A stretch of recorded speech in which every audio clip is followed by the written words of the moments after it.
Assalamualaikum warahmatullahi wabarakatuh. Sebelumnya perkenalkan, saya Mirnawati Raoningsi dari Prodi Manajemen Keuangan Syariah dengan NIM 2414828.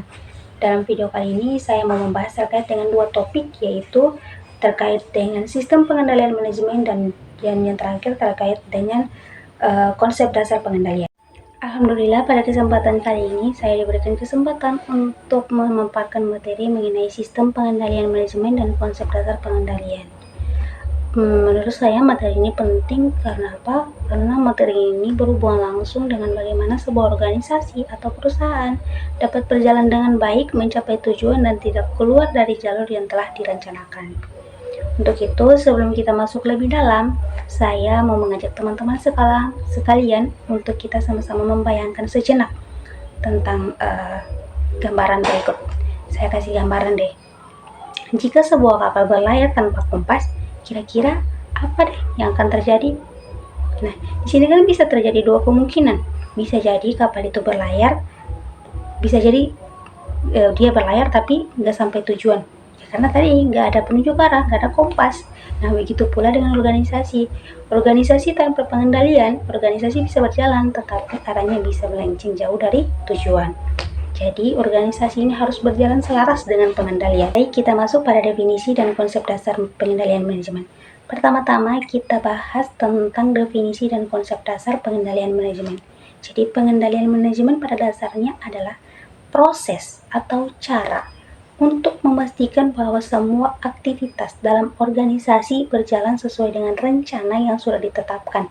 Jadi, intinya adalah bagaimana organisasi bisa tetap berjalan di jalurnya. Dalam hal ini ada 4 hal utama dalam konsep dasar pengendalian itu sendiri. Yang pertama yaitu menetapkan standar atau target yang telah ingin dicapai. Misalnya pada produksi tahun ini, perusahaan ingin meningkatkan penjualan sebesar 20% dalam setahun dibandingkan dengan tahun lalu. Jadi hal ini kan ditargetkan. Tahun lalu misalnya pendapatan 60%, tahun ini harus dinaikkan jadi 20%. Jadi pendapatan tahun ini lebih besar 20% dibandingkan tahun lalu. Itu sudah ditargetkan. Yang kedua, mengukur kinerja nyata atau realisasi. Misalnya berupa penjualan yang sudah dicapai dalam 6 bulan pertama atau setahun. Jadi misalnya dari hasil produksi dalam 6 bulan pertama itu sudah dicapai belum target yang telah dicapai dari 20% tadi. Misalnya sudah terrealisasikan belum dari aspek penjualan atau target yang dilakukan 20% tadi. Seperti itu. Jadi pada poin pertama itu sektor target, yang kedua itu mengukur atau merealisasikan target yang ditentukan di awal. Dan yang ketiga membandingkan hasil kinerja dengan standar. Dalam hal ini saya rasa penting karena dari segi membandingkan hasil ini, dari sini kita bisa lihat apakah sudah sesuai dengan target atau belum. Dari hasil penjualan tadi, dari hasil pengukuran kinerja, itu kan kita mengevaluasi apakah pencapaian kita dalam 20% itu tercapai atau belum. Nah, seperti itu kira-kira. Dan yang keempat, melakukan tindakan perbaikan bila ada penyimpangan. Jika target belum tercapai, manajemen perlu mencari solusi, misalnya memperbaiki strategi pemasaran atau mengurangi biaya produksi. Nah, disinilah yang dilakukan oleh tindakan perbaikan. Sekarang mari kita bahas mengenai sejarah pengembangan pengendalian manajemen.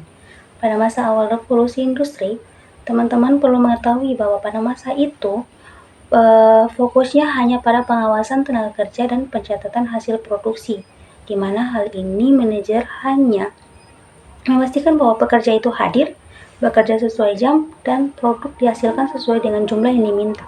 Namun seiring perkembangan organisasi yang semakin kompleks, sistem pengendalian juga ikut berkembang. Sehingga pada era industri modern, pengendalian mulai menggunakan laporan keuangan sebagai dasar. Perusahaan mulai menghitung laba, biaya produksi, dan efisiensi kerja. Tidak lagi semerta-merta tentang mengenai pekerja itu harus hadir sesuai jam dan jumlah yang diminta, tetapi juga sudah sedikit kompleks. Lalu pada pertengahan abad ke-20, perkembangan sistem pengendalian berbasis anggaran atau budgeting itu mulai hadir. Artinya apa? Artinya setiap departemen harus merencanakan biaya, pendapatan, dan hasil yang ingin dicapai, kemudian dievaluasi secara berkala. Nah, ini tuh sudah semakin kompleks lagi, di mana yang tadinya kita tidak tahu pendapatan kita di tahun depan, tapi di tahun ini sudah kita rencanakan atau budgeting. Itu namanya sistem budgeting atau basis anggaran. Lalu masuk pada era sekarang atau kontemporer. Dengan adanya teknologi digital, pengendalian menjadi semakin canggih. Tidak hanya keuangan, tetapi juga mencakup pengendalian sumber daya manusia, produksi, kualitas produk, hingga strategi perusahaan. Misalnya apa? Misalnya dengan software ERP atau Enterprise Resource Planning, sehingga aktivitas bisa dipantau secara real time. Jadi kita dengan teknologi yang ada, kita dituntut untuk harus berpikir kritis dalam pemecahan masalah mengenai ini. Jadi dengan adanya teknologi ini tidak lagi serta-merta tentang pemikiran yang kritis, tetapi kita diberikan tunjangan atau bantuan, alat bantu berupa software ERP tadi. Jadi kita bisa mengakses atau bisa mantau kira-kira ini sesuai tidak. Masuk pada jenis pengendalian. Jadi pada hal ini terdapat 3 jenis pengendalian. Yang pertama terkait dengan pengendalian preventif. Pengendalian preventif ini biasanya dilakukan sebelum kegiatan dimulai. Hal ini dimaksudkan untuk apa? Untuk mencegah kesalahan atau kecelakaan kerja pada saat produksi. Contohnya, bukan contoh ya, tapi lebih tepatnya lebih ke arah pengimplementasiannya itu seperti adanya SOP, training karyawan, dan juga sistem rekrutmen yang ketat.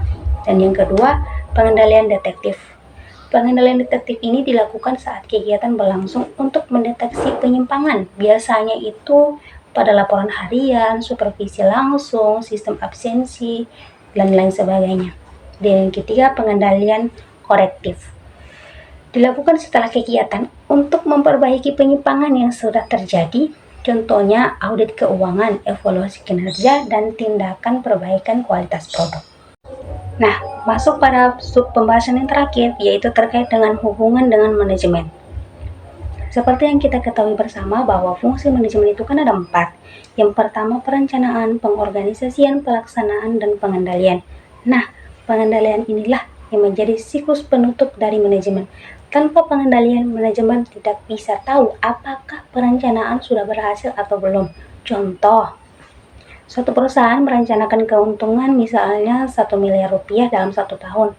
Kalau tidak ada pengendalian, manajemen tidak bisa tahu apakah target itu tercapai. Dengan adanya laporan keuangan dan evaluasi, barulah diketahui apakah keuntungan sudah sesuai dengan target atau masih perlu perbaikan strategi. Nah, itulah pemaparan materi dari saya. Apabila terdapat penyampaian yang kurang, mohon koreksi dari teman-teman yang membangun sehingga saya selaku pribadi dapat mengevaluasi dan memperbaikinya di kemudian hari. Sekian dan terima kasih.